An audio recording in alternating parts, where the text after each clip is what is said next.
A very lovely morning to one and all the distinguished guests, dignitaries, my beloved students, my loving staff, my dear parents, all the ladies and gentlemen.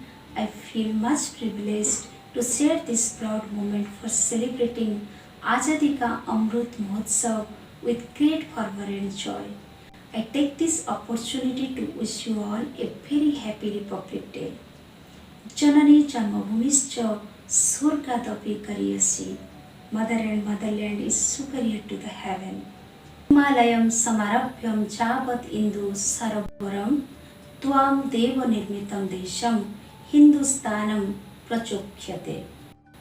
The land which extends from Himalaya to Kanyakumari in the form of Jnanabhumi, Tapabhumi, Devabhumi, Dharmabhumi, Tyagabhumi, Yoga Bhumi, built by the God, is our real mother, the great Bharat Mata and our Hindustan.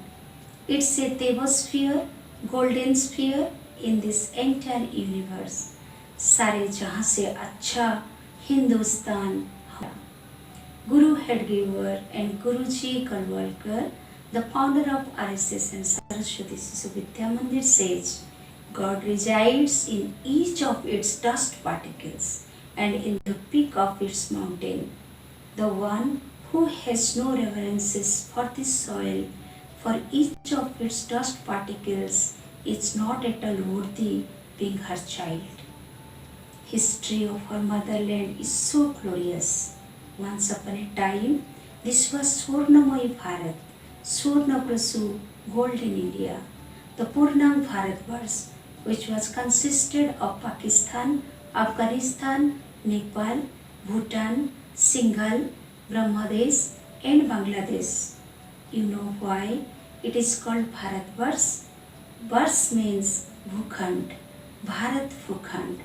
It is also said that India named as Bharatvarsh on the name of King Bharat during Dwapar Yuga, who was the son of Dushmant and Sakuntala, and he owned the earth 21 times. According to the scriptural description of the Brahmand, the entire earth planet is called Bharatvarsh, but particularly the area of the continent that lies south of the Himalaya is called Bharatvarsh. In older days, India was known as Aryabharat, or the land of Aryas, as referred in the Rig Veda. Hence, the words Bharatiya or Aryans were both used for the inhabitants of Bharatvarsh or Aryabharat. Since then, the word Bharatiya and Bharatvarsh were more popular. Why Bharatvarsh is called Hindustan? Persians used to call Hindu for the Sindhu river. When Muslims invaded Bharatvarsh from the west, which was the land of the Sindhu river, they started calling the inhabitants of Bharatvarsh the Hindus.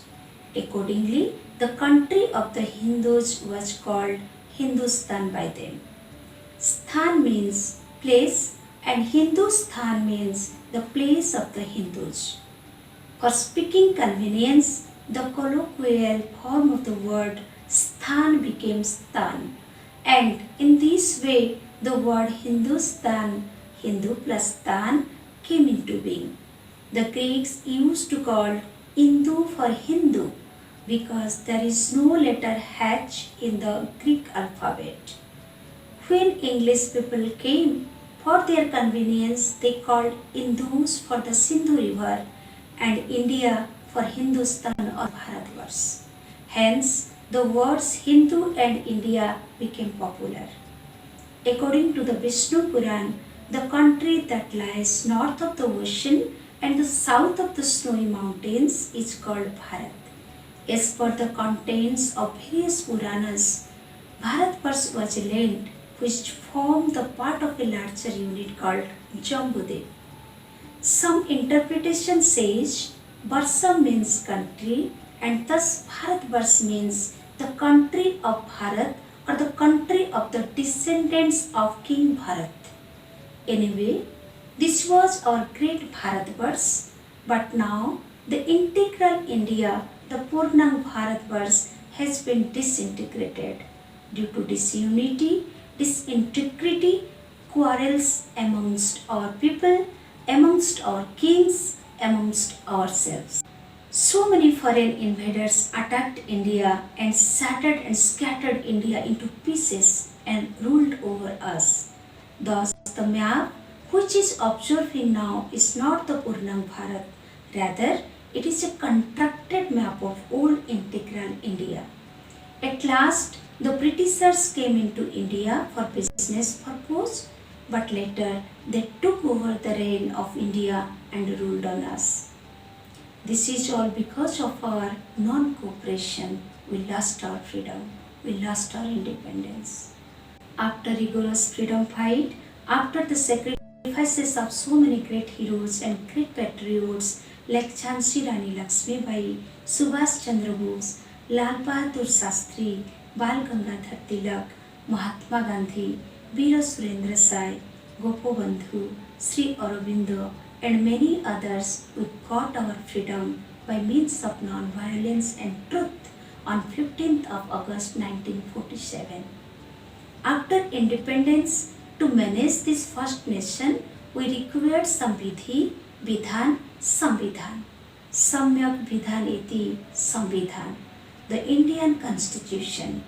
The great thinkers like Baba Saheb Ambedkar and many others under his chairmanship, leadership, drafted a constitution having four pillars such as liberty, justice, equality and fraternity. That constitution was prepared on 26th November 1949, which is now celebrated as Constitution Day.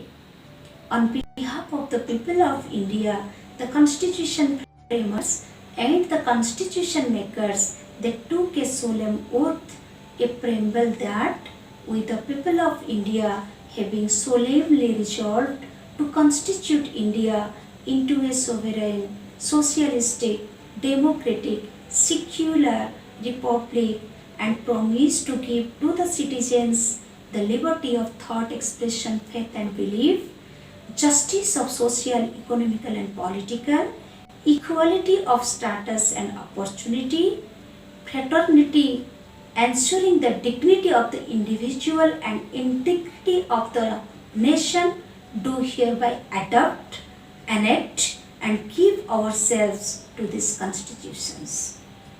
Just like we need certain principles to manage a house, to manage a state, similarly we need certain laws and orders which are written in our Indian Constitution to manage our nation well.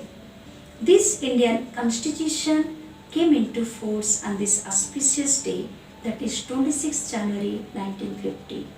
Since then, in a true sense, we became a democratic, socialistic and a republic nation. 26 January is also called as Republic Day, Ganatantra Divas, Sadharantantra Divas, Prajatantra Divas. Tantra means Sasan. Our democracy is for the people, by the people, of the people.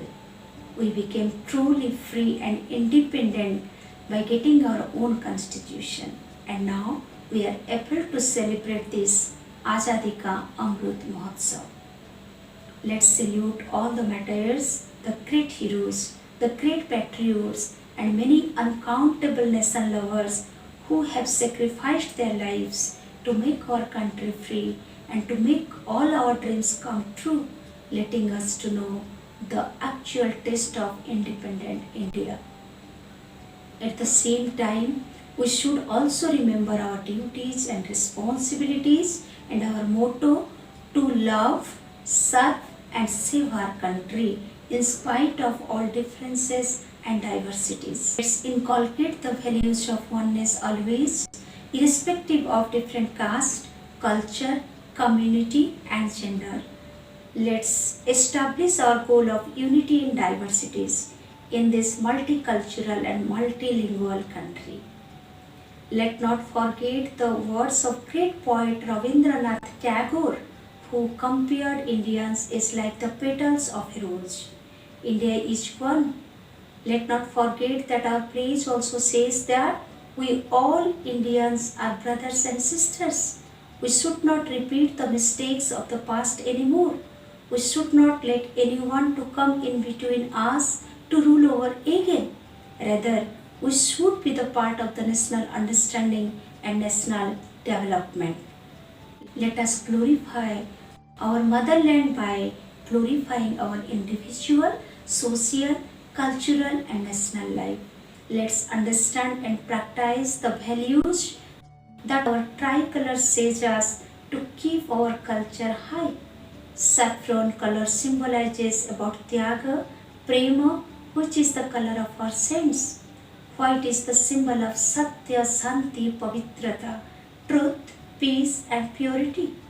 Green is the symbol of youth, prosperity, and bravery. In the middle, there is the Dharma Chakra. Let's imbibe all these values that our national flag teaches us to make our country, India, a Vishwa Guru that has been dreamt by Swami Vivekananda and Sri Aurobindo. Jatiya Patka ki jai, Bharat Mata ki jai. Under this tricolor, let us enchant the glory of our motherland altogether. Tu hi ma janam bhumi pavitra bharata bhumi tohori santana bhe otu sarve toro Sri Charana seva pai mano prana deva gaiva tori namo ananda rave to anande hoiba sukhi to anande hoiba sukhi কান্দিবা দুঃখরে তোর হইল দুঃখী তো আনন্দে হইবা সুখী। জননী জন্মভূমি মাতৃভূমি বন্দে বন্দে মাতরম।